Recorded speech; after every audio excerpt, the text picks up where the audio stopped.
Hi, everyone, and thank you for being here for One Art's August 2025 reading.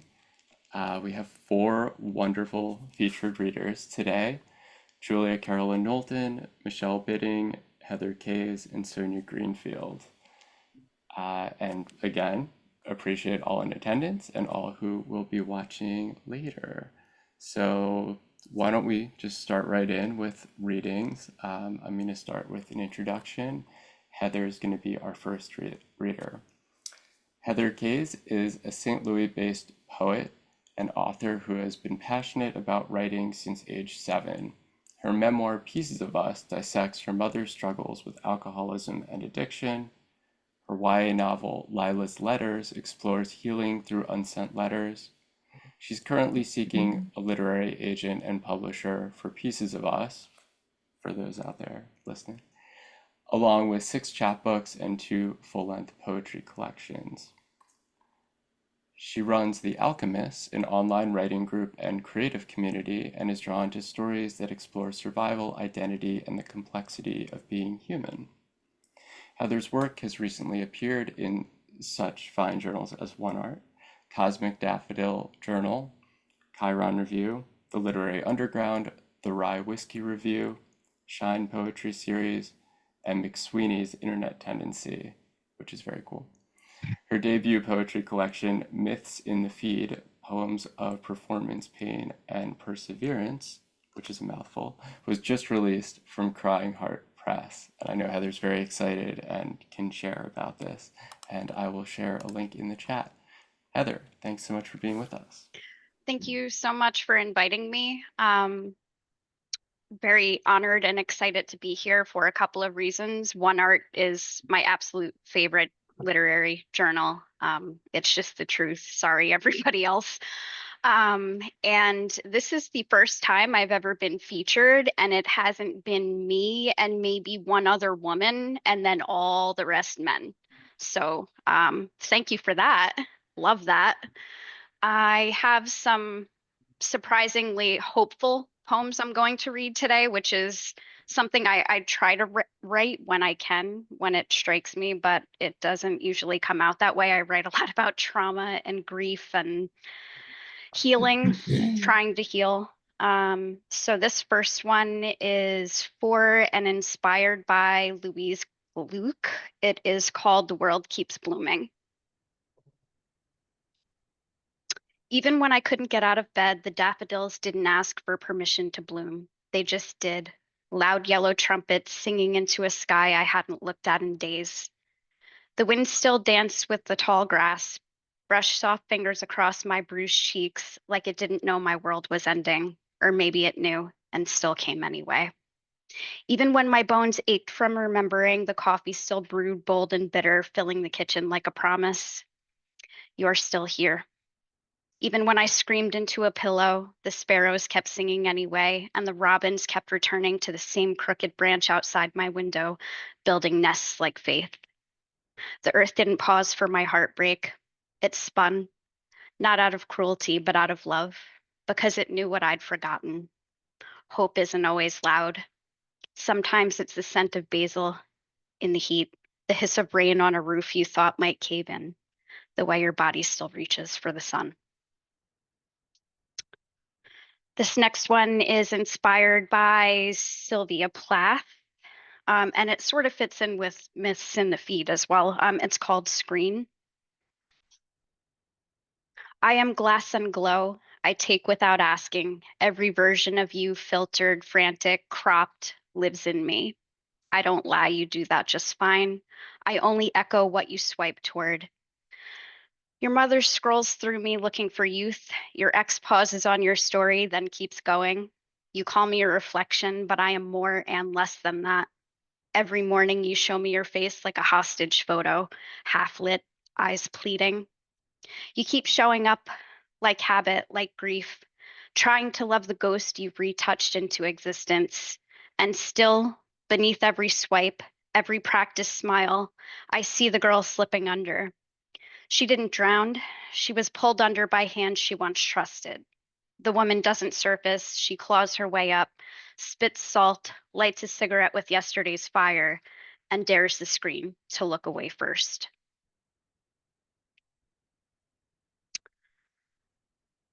This next one is a really important one for me.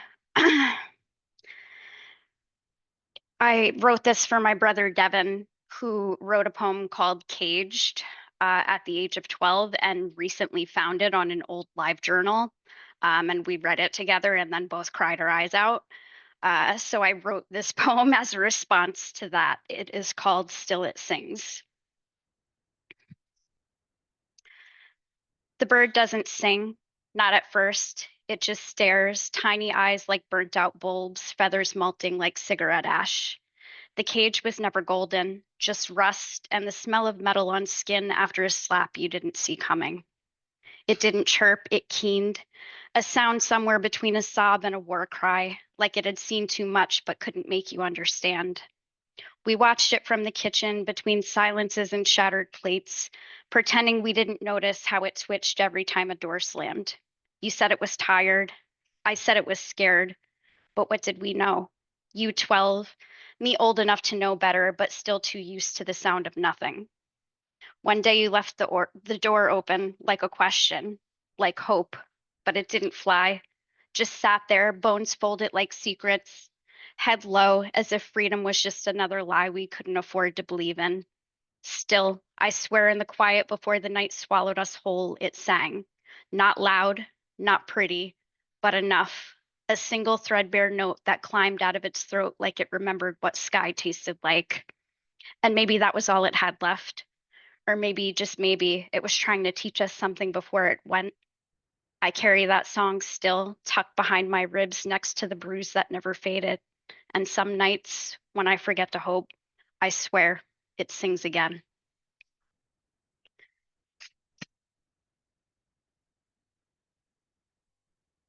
This one's brand new. It is called A World Built on Brushstrokes.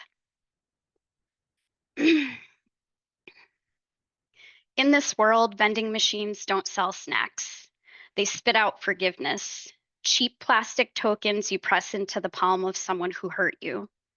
No politicians here, no suits with clipped wings, no thrones built on the backs of whispered bribes and stolen futures. The rich don't exist.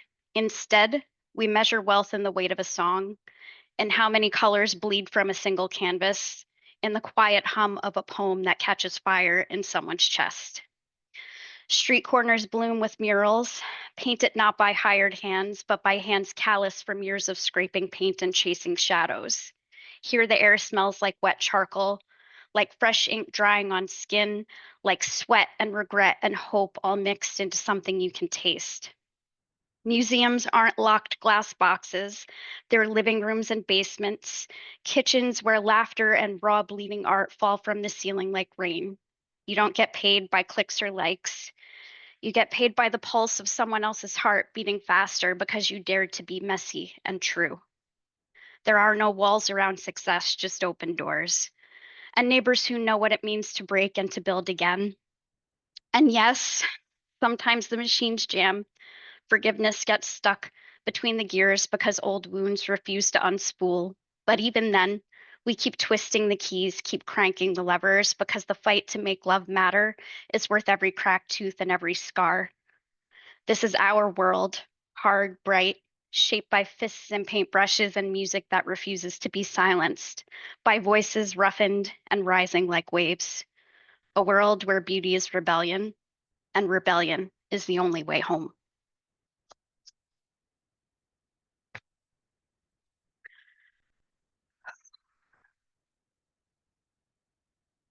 Okay, so I wrote a book, which is a lifelong dream, and it freaking happened.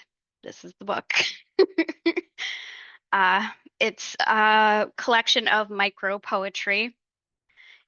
It starts out with a modern retelling of the myth of Narcissus, and it sort of highlights how social media has created a world where we polish ourselves and curate who we are and how we present ourselves, how we're all kind of performing or, lying. however you want to look at it, all the time, presenting the versions of ourselves that we think we want other people to see instead of who we actually are. Then every section after that first part, sort of pointing that out because I'm just as guilty of that as anyone else. I peel back another layer and just tell more brutally ugly truths about myself and about my life. So I sort of make a criticism and point out that I don't think that what we're doing is healthy as a society, but I don't really offer a solution to it. I just point it out and then try to tell the truth. That's the whole gist of the book. I'm going to read just a few pieces from it. Narcissa. I kissed the screen like it might kiss back. It didn't, but I still posted the photo. Echo chamber from Echo's point of view. I repeated your words until I forgot my own. Now I scroll in silence, liking things that never loved me back. Last name. It's a chain I didn't choose, but I wear it like a noose. Buried voices. Underneath the floorboards, there's a choir of women who never spoke. Persephone learned. I didn't eat the fruit, I planted it. I grew my own underworld. Healing doesn't trend. I stitched my skin with dental floss and bad decisions, called it progress, called it mine. Red riding. I followed the wolf on purpose. I needed someone to blame the blood on.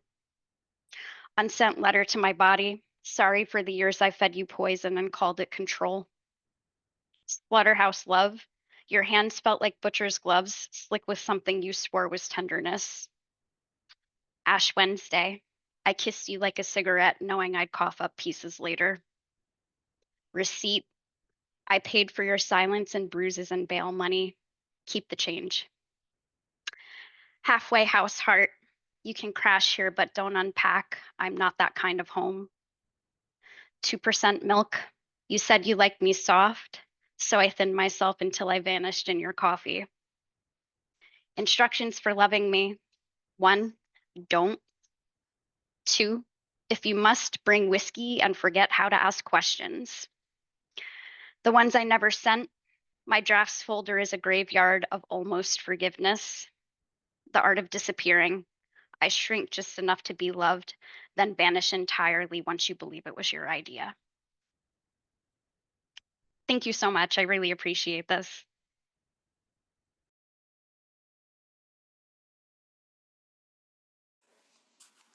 Wow, Heather, that was so good. You mentioned Plath early on, and immediately I was like, yeah, this is an exemplary performance of just how neo-confessionalism is done in our time in a contemporary sense, and just very modernized and up to date. So, link is in the chat there for Myths in the Feed, Poems of Performance, Pain, and Perseverance from Crying Heart Press. And that was amazing. Thank you so much. Thank you. So, next up, we have Sonia Greenfield. Sonia is the author of 4 poetry collections, All Possible Histories from Riot in Your Throat, Helen of Troy is High as Fuck from Harbor Editions, Let Down, White Pine Press, and Boy with a Halo at the Farmer's Market from Cato Press. Her poetry and creative nonfiction have appeared in the 2018 and 2010 Best American Poetry, Southern Review, Willow Springs, and elsewhere. She lives with her family in Minneapolis, where she teaches at Normandale College and edits the journal Rise Up Review and advocates for neurodiversity and the decentering of the cishet or cishet, hegemony. And I'll drop a link in the chat for Sonia's info. Sonia, thanks so much for being here.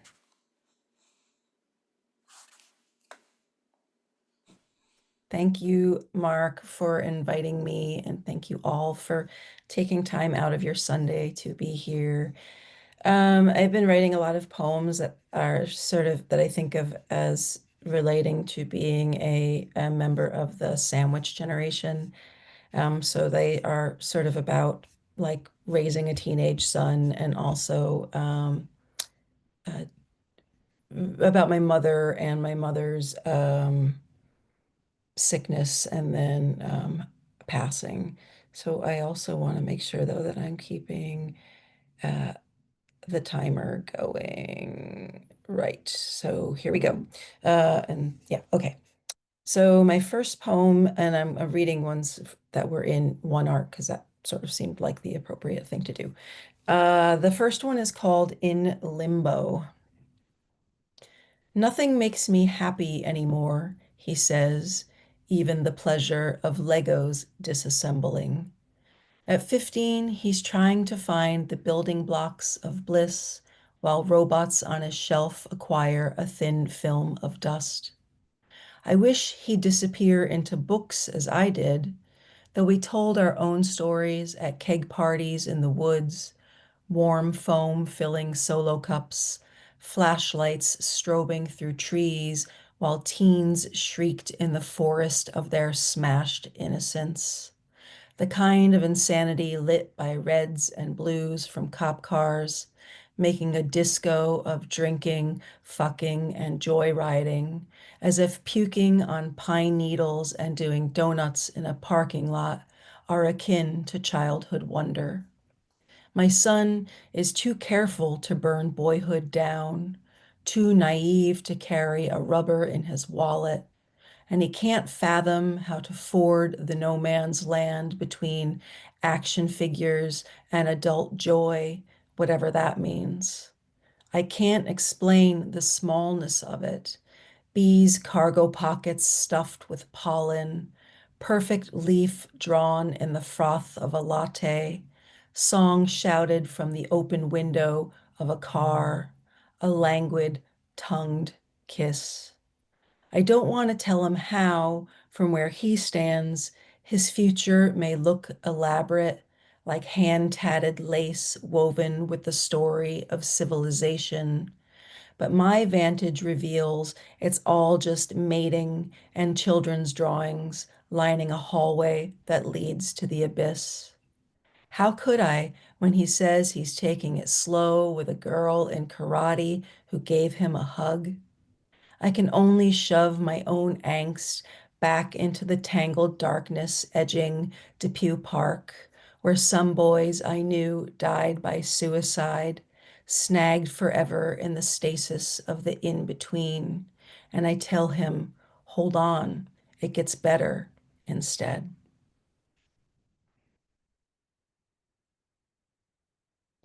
No offense, he says. What songs did she sing along with in the Pinto? The wing window cracked to let out the smoke from her cools. My mother's voice is erased, just the sound of wind funneled into the car, the cigarette smoke blown back into my face. But I remember the early years of perfection, that her voice was pretty as Linda Ronstadt's. My mother's blonde hair draped along her back and shoulders like a platinum cape, her lids smudged with eyeshadow and baby blue. Then one day, the lens twisted from soft to sharp, and every imperfection screamed for attention. It's the same for my son. When we used to nap, my finger would trace a triangle from beauty mark to beauty mark, and he'd gaze at my face until lulled asleep by caress, his sable lashes resting on each cheek like little feathered fans, besotted before the cleave.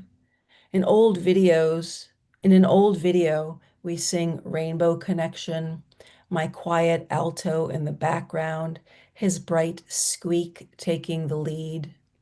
Now he can't even stand to hear me chew. It sounds disgusting, he says, before sulking from the room.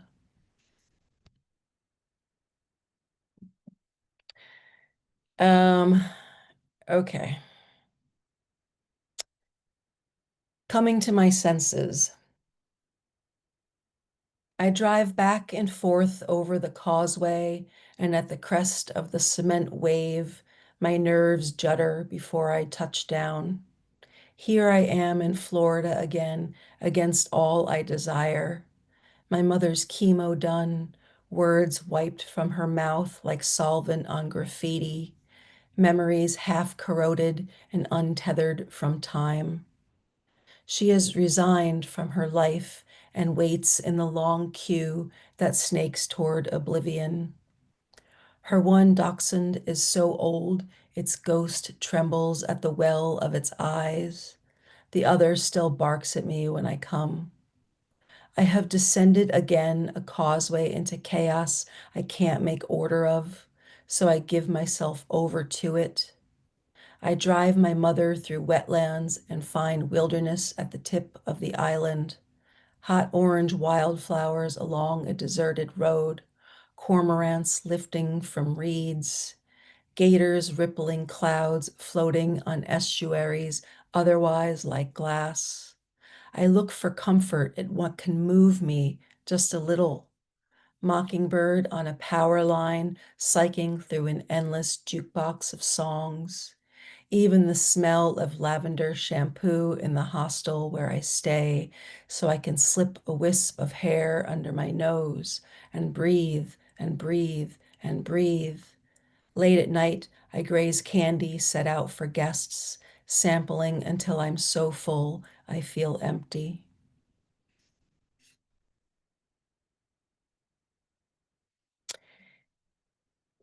Um, okay, yeah, so they're all kind of on a theme, sort of rocking back and forth between the kid and the mom. So now we're gonna go back to the kid. This is called Synonyms for Rage.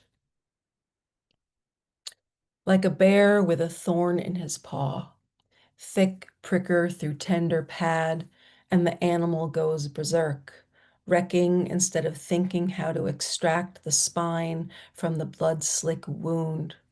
Boil over, break. He screams and slams the mason jar into a million shards at the top of the stairs. Slivers scatter like shrapnel, and I sob, and he sobs. My son, his legs grown hairy, his feet so wide and ursine. My son, usually gentle as a hand that knows how to hold ruin. All night I run the vacuum, every overhead light on, searching for glittering shivs on each step, my sliced foot stamping tiny hearts along the hall floor. Hot head, see red, not even a tuft of sage grass threading the packed dirt, flies flustering his nostrils, crowd drunk with gore lust, the spangly little man with his cock strut and silly cape, a bull's sudden surge of rage. The blue bowl crashes against the wall, shatters, tomato sauce splattering from floor to windows because it's summer and all he has are Legos and loneliness. My son blows up, erupts, taurine and taller each year. My son, once gentle like a thumb tracing the seam of a stuffed animal, so full of sorry now, he slips from shriek to sorrow to sleep while I scrub away all trace, walls, rugs, and cushions dripping red, and weep because I know it will take me hours on my knees.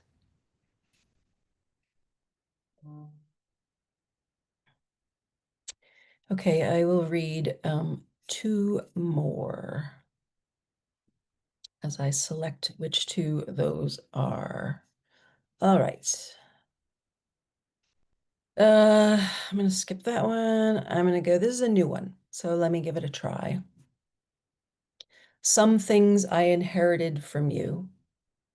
The way the crowding of my bottom teeth reminds me of your mouth when it fell open.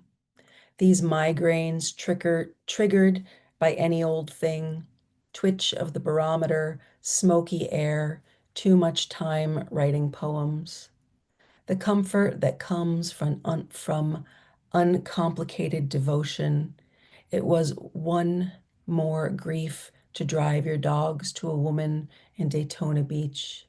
but my sister can barely rescue herself from herself.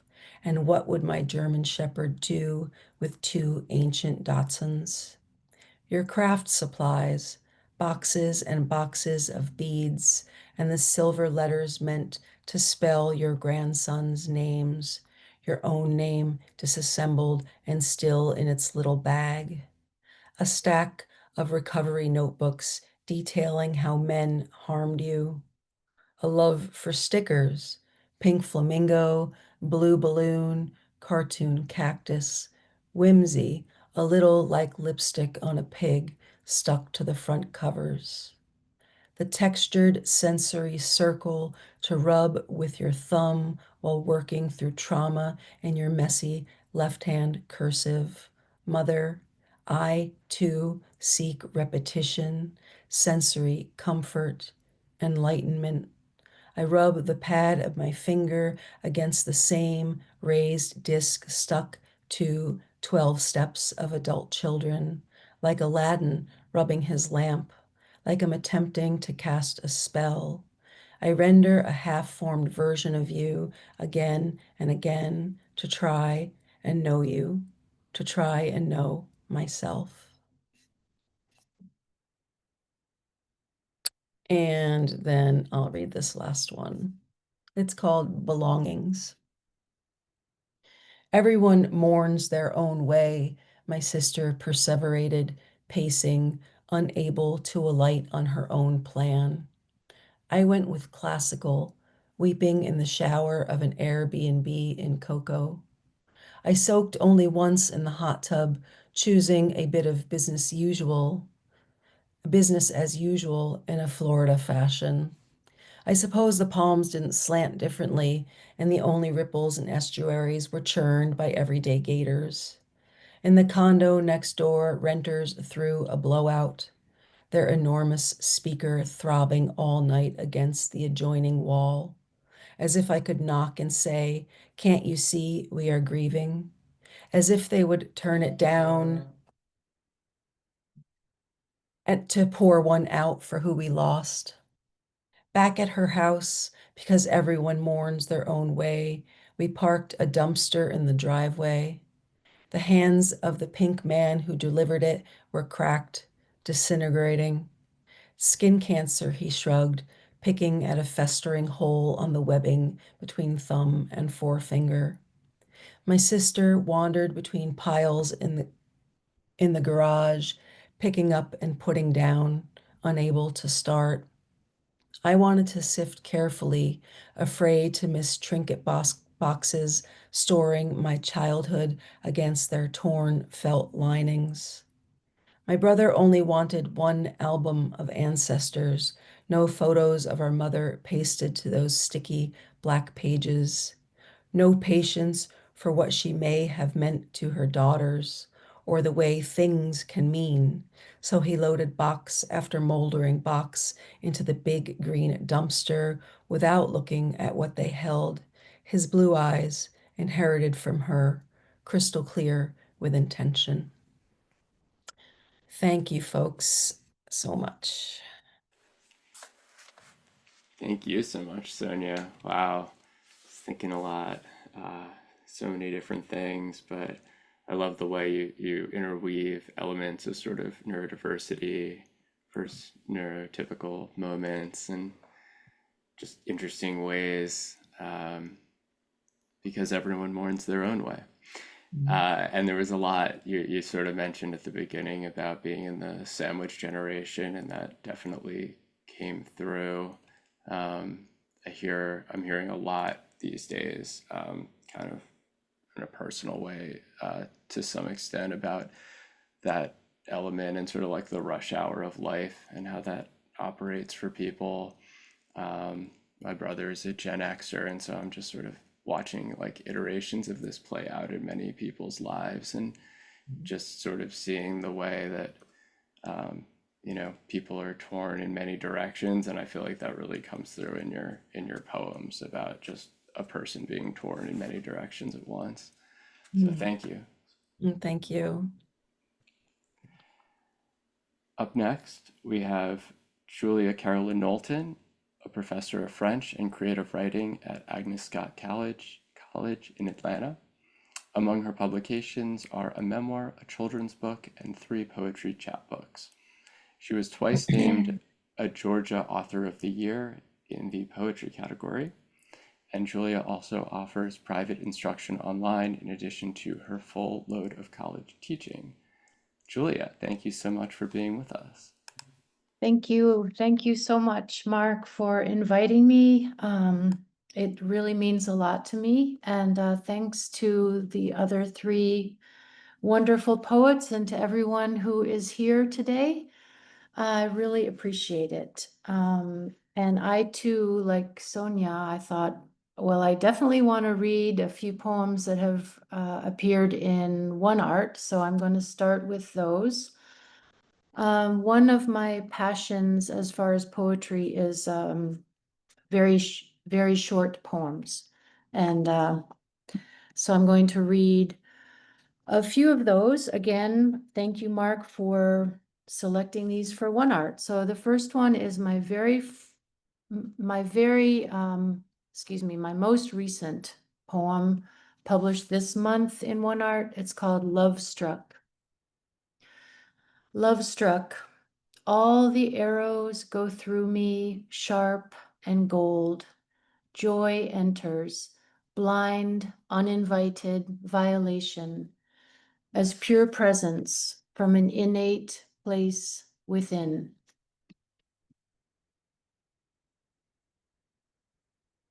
And my next very short poem is an Ar Poetica.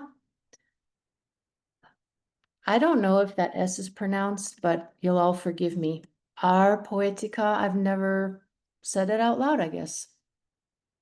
I guess ars would sound kind of like an ass, but so I'll just go with Ar Poetica. Burning sun, gilding autumn grass, fingerprints on window panes, pink lipstick on a glass, sting of a kiss or fist, ink bruise on the skin of the page.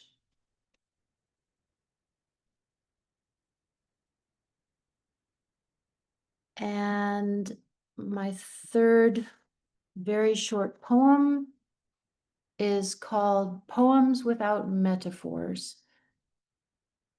Poems without metaphors.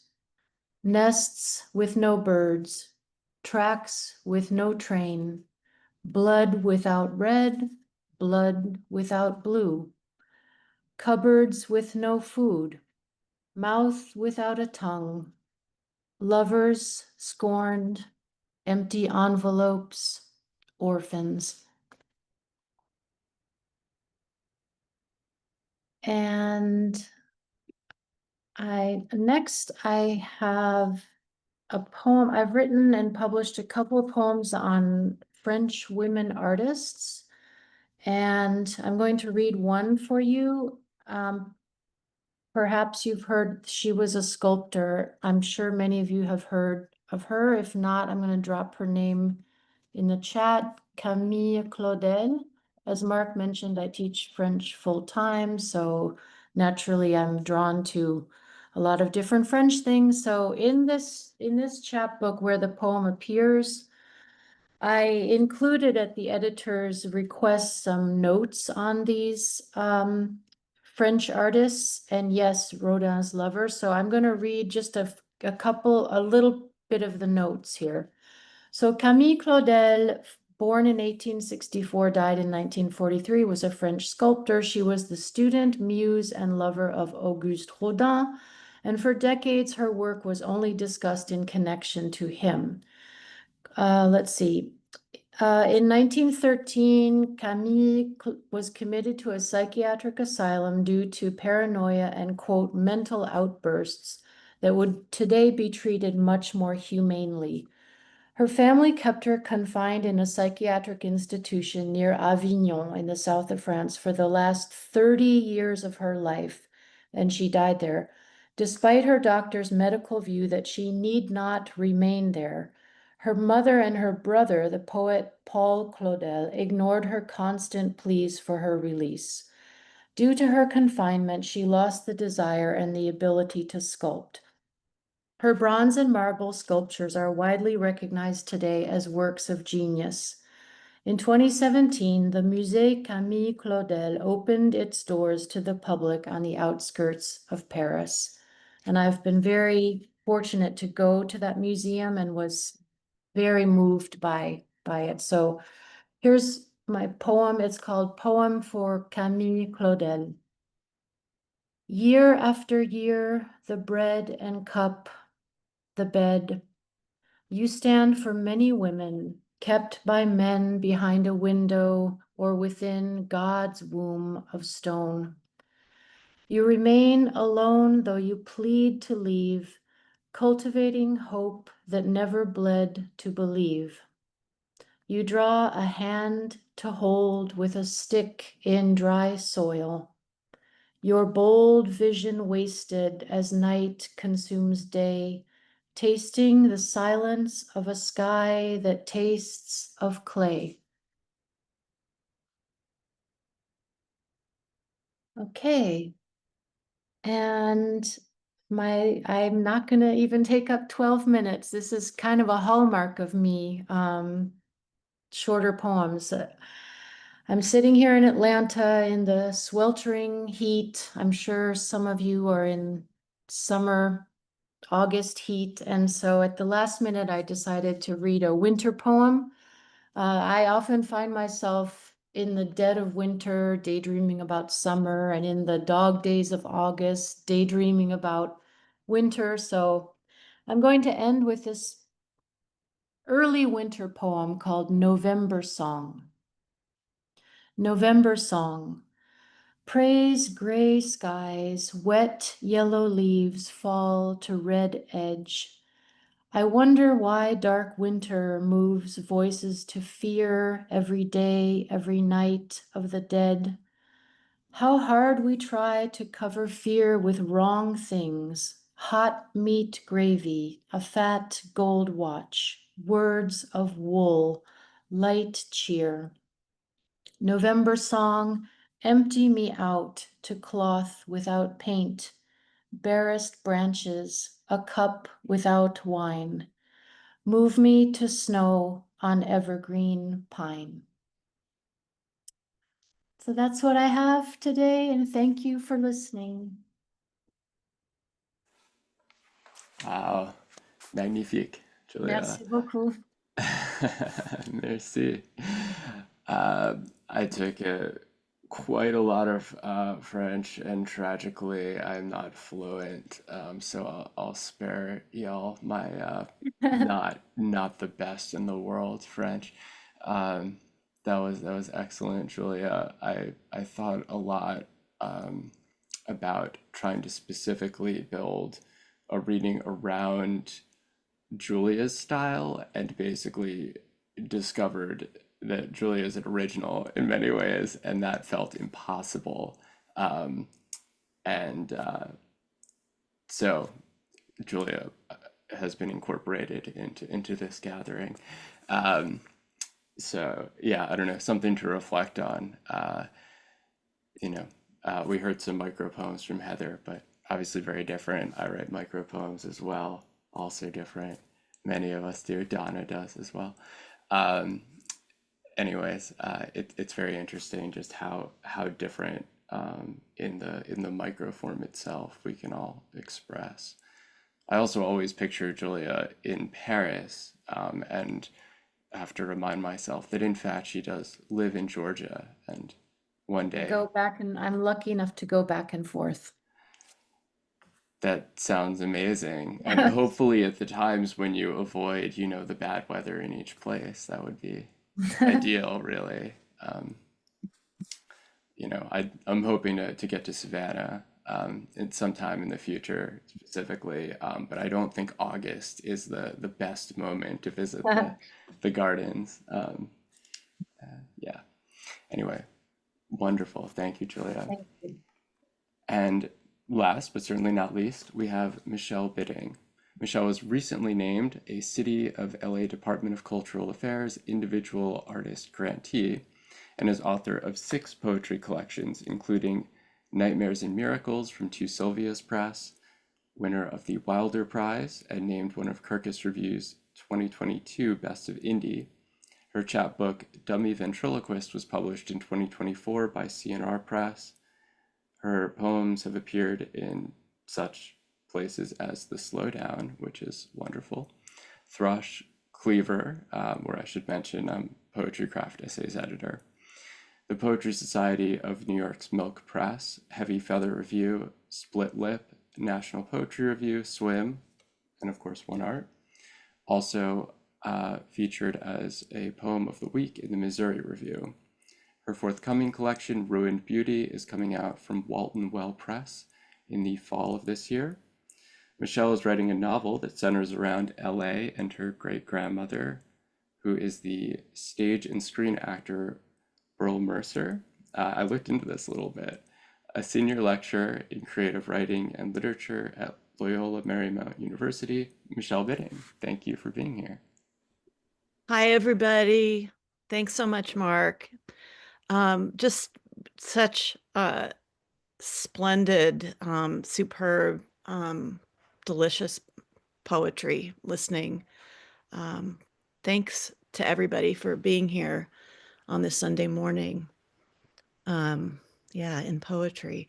So I'm going to read a few poems that hit a couple of topics that I tend to return to. The first one, the loss of both of my brothers, who took their lives, and then a couple poems about my son and his illness, and then a couple of fire poems. I'll talk more about that in a minute. I'm going to start with a poem that was in One Art, and it's titled Poor Yorick. And I ran home, or drove quickly, after teaching, talking about Hamlet with creative writing students, and they just pointed out, we went really deep into it, and they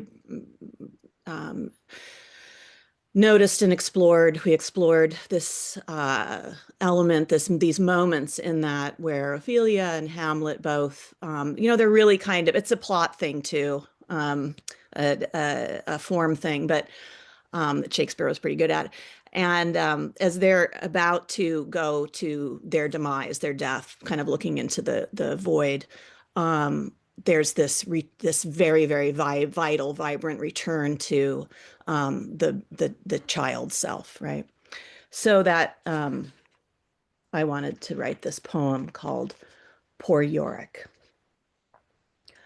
On the lip of descent into chaos, my spirit yearns for halcyon hours, a longing for daisies, for excavated jest, for the brother who slung me like a cross over his shoulders walking home from school, past parochial lawns and gnarled oaks, their old man steeple arms, past Witchy Wilson's house, spinster lady with unkempt hair, we'd glimpse on occasion watering her pansies with a droopy black hose, a broken-necked swan regurgitating rivers into the eyes of her violet blooms.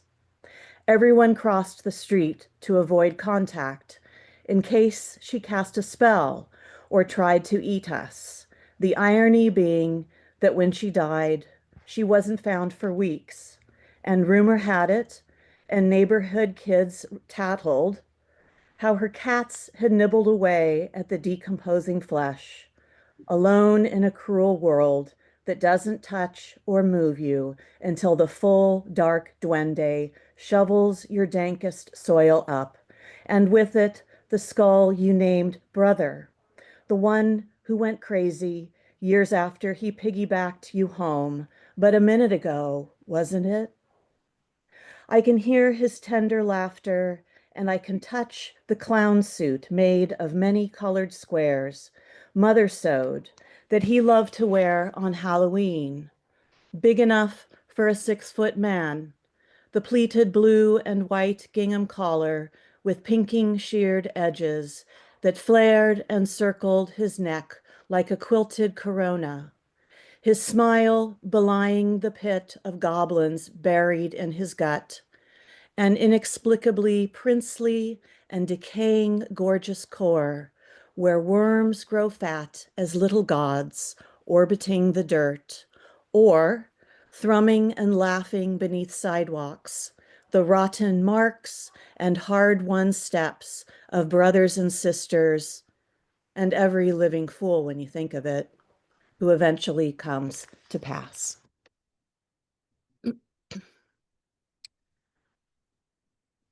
Okay. And this is a poem titled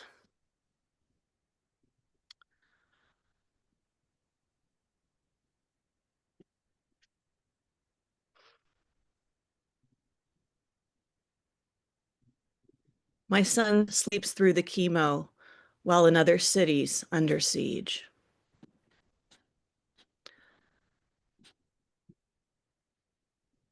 And I want to go back to the moment before the bombs fell, to glass on shelves rattling dust. I want to go back to children with hands raised and clasped in a singing game, in a circle like a bell, with laughter sparking light as it orbits a yard or a body or a cupboard or a building's spontaneous tomb. The violin darkens, then rises as smoke. I want the just before, the younger ones in pink and chartreuse leggings, in striped and daisy jerseys, tilting their faces to the complicated moons of older girls beaming back at them, to heads circled in silk and signaling worry, the spade of memory already driven deep into a sky of graves where the aim is true as blood speeding through linked fingers or my child's flesh-made hands. Or a song humming along a warm mouth 1 minute, then not. As when the sky's indigo rivers mimic skin, disappearing inside 2 palms touching at a place where the fortune teller peers, tracking lines like tilled maps of human stars. Where is the angel to predict what a path might take? I want to go back to the moment before the bomb fell, when you told me about shadows, about baby clusters like new fern heads in your chest, ready to unfurl, the cells dividing, poised to drop. And after, what it would come to, the chemical gold, the toxic terror we deploy to stop them, how it's here that everything goes murky, goes to boiling black eclipse. And I keep wondering where the arms are for wrapping time, for keeping death swaddled tight. A stillborn thing to be flung from high and far off, where no wings, no singing, no teeming innocent life could ever be expected, could ever be left to break its fall.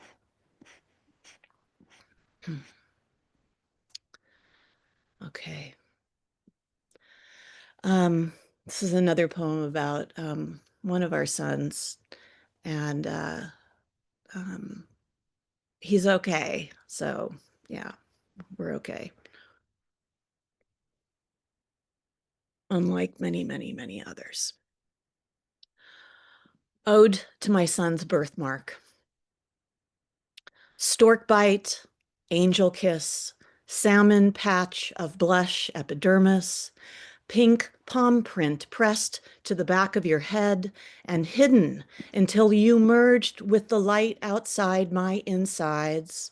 Summer flooding the hospital room in the city of St. Monica, patron of mothers and famous for cheering son Augustine along his fraught, illustrious path. And isn't the world just like that?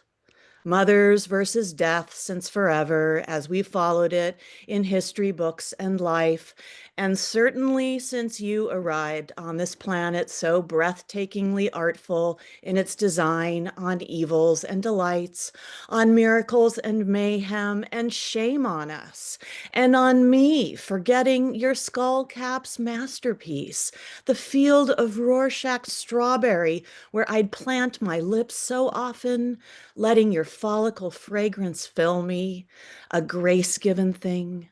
This infant essence, fecund and flesh-scented, the bread of stars if they could exhale like animals, like the breath of heaven, really, then the unseen illness, the taking of pictures, the requisite shearing of locks grown long in your young adulthood, I saw it.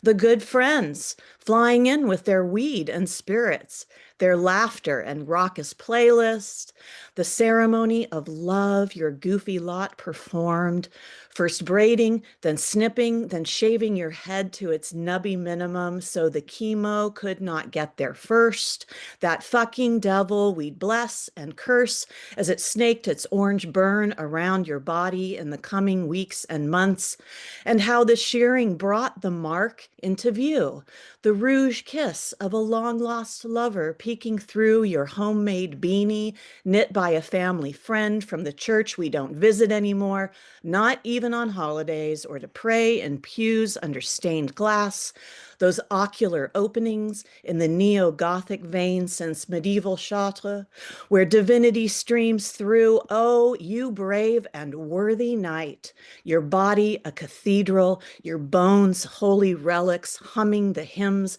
of coming health, and weren't we the ones back when, always first to the healing rail, our heads bowed to receive the woo-woo spirit where most were too proud or embarrassed to kneel or believe, but we knew that the things worth knowing are not the things we know. And when God is gone, it means church is everywhere, and water might turn to wine and stones to gold. And the greatest moment in the service was when everything stopped and the veil of words dropped like a curtain of hair falling, and the people turned to touch each other, saying, "Peace be with you, and also with you." Their trembling hands, a little like newborn roses, opening to morning after the shadow of night has passed.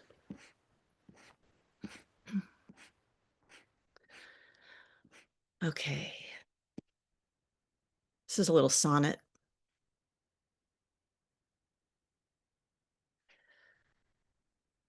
Oh, sorry, hold on a second here. It's called The Play. My daughter was 3 and refused to wear clothes. Naked on the living room floor, she'd demand another round of her favorite game, Pretty Pretty Princess, then move the plastic rainbow markers about the board, however, wherever she pleased. Hair and legs wild, carefree, splayed. She hated to lose and broke what rules she had to while we laughed, astonished at such nerve.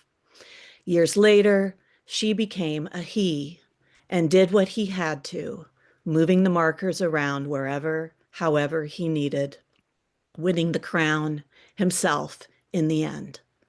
Some rules are prettier broken.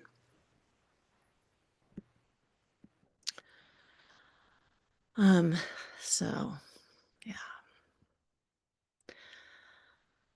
I'm going to finish up. We lost our home. We had fires here. I'm sure you heard. And it's been tough to write about it. These poems will be in all these poems I've been reading. Poor Yorick is in Dummy Ventriloquist. And these other poems are in a new collection that'll be coming out this fall, winter from Walton Well Press called Ruined Beauty. This is Sudden. Sudden was the fire, like a wolf at a live heart. So many things seemed filled with intent to be lost, but the only lasting truth was change. And if you had a limitless life, it would be a real problem for you. Still, I wanted to come home, transformed, and be surprised by the flickering in our radically impermanent robes, rain-soaked and ringed with succulents around a tiled patio where you'd put the fairy lights up. The mysterious nature of it, all our rooms, all our ash, now a form in emptiness to visit life as it really is, the inconsolable losses, the molten heart.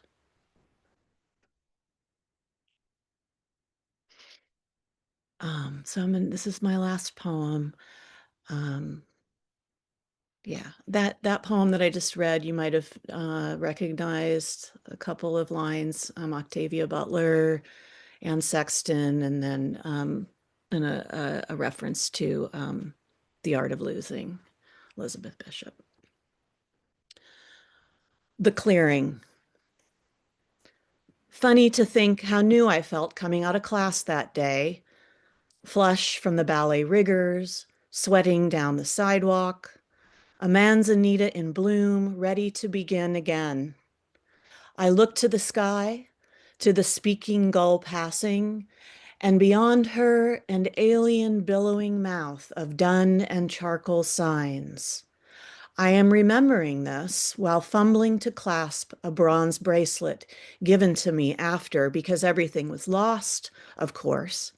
The ungrace of this catastrophic state I lean into, searching the singed box found in the smoking ruins, sifting for recipes, for favorites of ancestors where the conversation flows more freely with the dead. All that I dream, more familiar, since flames leveled our former life, the taste of newfound nothingness, rendered sharper by bones, sinew, and cherry port.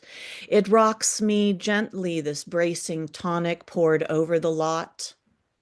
We visited it last night. I watched you walk across like an astronaut sinking 6 feet into ashen muck. I'm walking on the roof, you cried, disappearing into morbid glitter, into satin aftermath. Moonglow sifted over every beautiful thing, a lunar reduction. It looks like sunlit snow, said Buzz Aldrin when he first touched boot soles to it. Your pupils close down, he said. Like layers of our lives contracting, we forget what has been, the record of the earth. I thought, sometimes the sky's too bright. Then everything upside down turns black. How can the moon be shining if we are standing on it? I asked you, my underworld husband, my confection. Let's concentrate on where we are now. Our cake of ambient people falling through rooms, through years, collapse to one luminous moment. I see you in the house, there in our antique bed, your head between my legs, in the drowsy hours, our children chasing the dog, laughing at cartoons wrapped in Saturday morning and blankets woven by aunties. Now I'm stirring a kettle of coq au vin in my best blue overalls. The hair at our temples glints of spare gray. Now I'm watching you pull a cake from the oven. The steaming gold dome of sherry and nutmeg batter, it sweetens the rafters worn bare by love and rage. In the end, we found a magnificent desolation, and our way to see the stars through wars, through family demons and orbiting fires. The world performs around us on a horizon clearly curving away like a smile in an unknown language.